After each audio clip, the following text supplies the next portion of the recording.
I'm a little mod. bit curious. And while we're on the subject, I'd like to talk like just if you want to mention some tools that you guys use, Yeah. to facilitate the moderator role. Sure.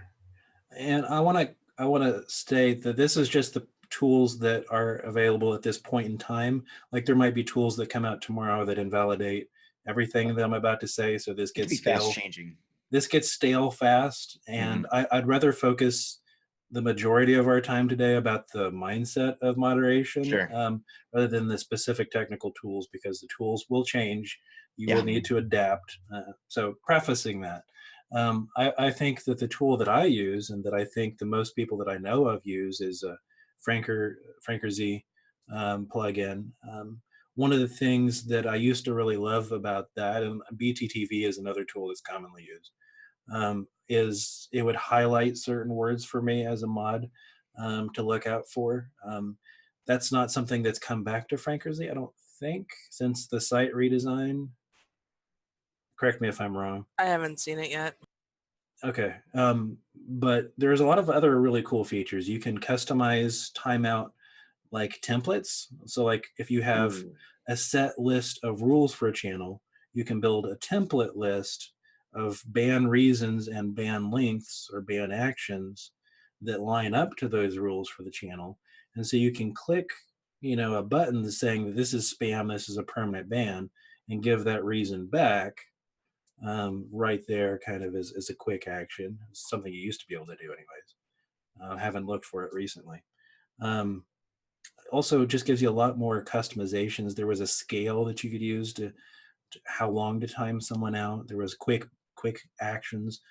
There was keyboard shortcuts where you could just hit a single key to do a ban or a timeout or whatever. And also the ability to pause chat was super important.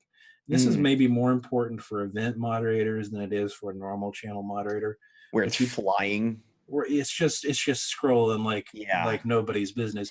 You need the ability to quickly pause that chat to apply that action accurately.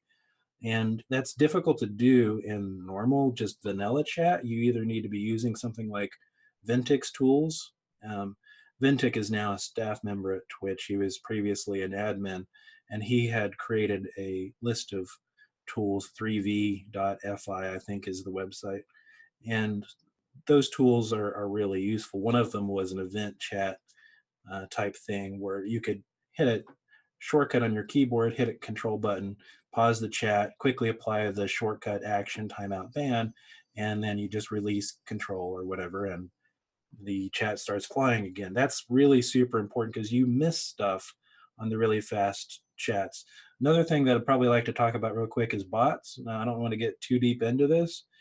People have their preferences. People often will use a Nightbot or MooBot as their first bot because it has the web interface that makes things really easy, and they have a lot of things kind of pre-configured, like, oh, you want a spam filter, you just click this, turn on the default spam filter. It's generally good enough to at least let you know what the majority of people use, right?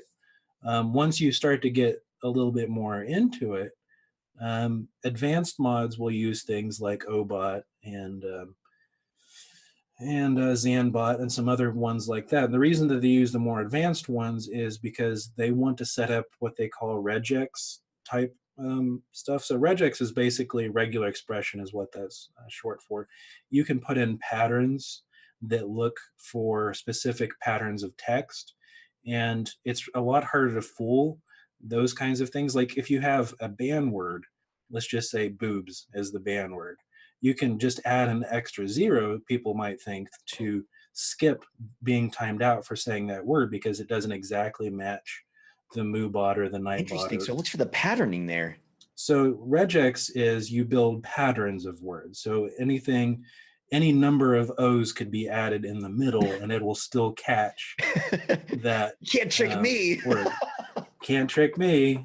So if you're a long-term event mod, you probably have a folder somewhere that has all of the different regex type words that you would ever want to use that you would load into your bot to match the requirements of that event moderation.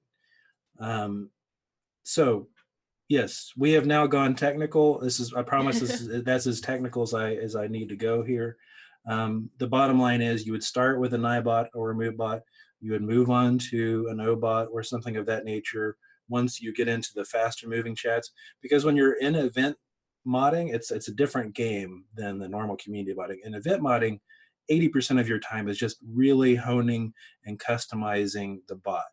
It's moving too fast for you to apply much manual actions. Sure. And it's moving, there's way too many people to try to establish a whisper communication oh yeah, with people or anything else. There is very little conversation happening. There is something that is moving at a speed of light that you need to be able to control and make positive again. And you do that with huge lists of words and filters and patterns known as regex. So yeah, that's the tools that I would probably bring up. What do you got, Lucky? Something that I think is kind of underutilized, automod. Just setting it on level 1, and I mean, even if you have the raunchiest of chats, it usually doesn't catch that. Like, it's not going to catch. I'll keep it clean. It won't catch like the F words or anything like that, but like just the really bad like racial slurs or like sexist.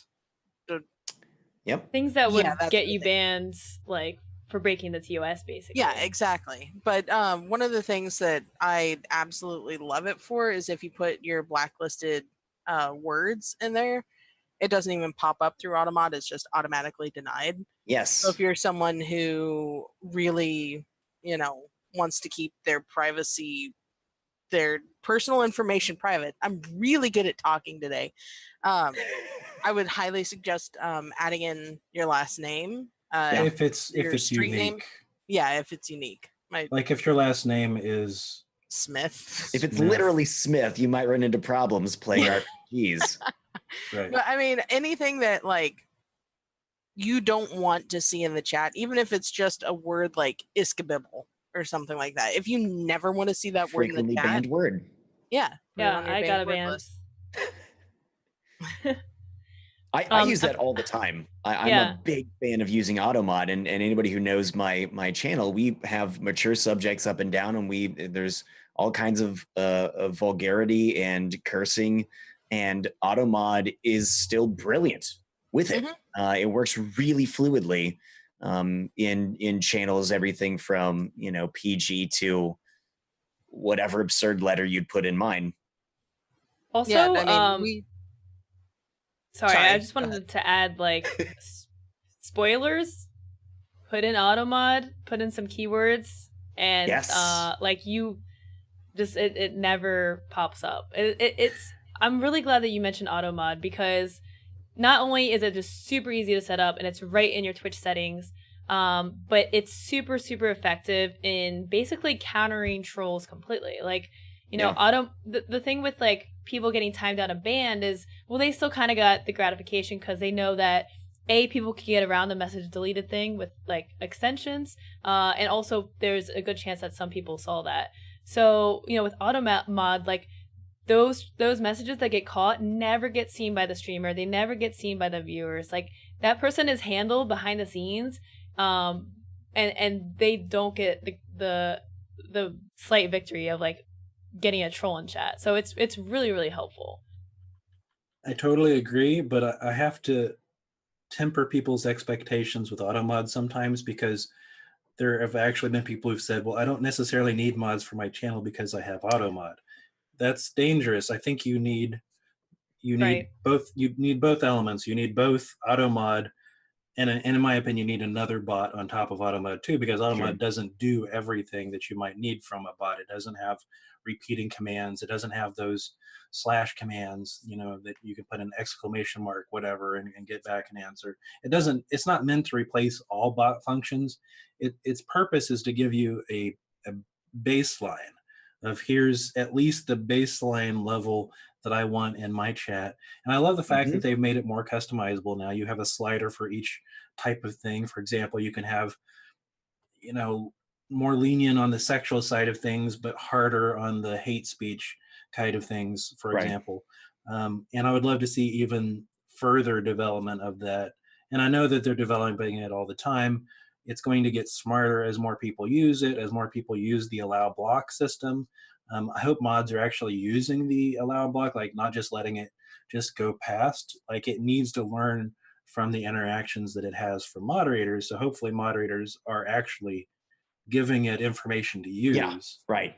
I'd love to see some another point to multi-dimensional side to that. Instead of a slider that goes left and right, having quadrants and, you know, being able to be a little more specific. And it's just, this is my word of the day, nuanced with it. Yeah, that'd be cool. Yeah, Jabberwocky brought up something. I don't know if that's how you say his name.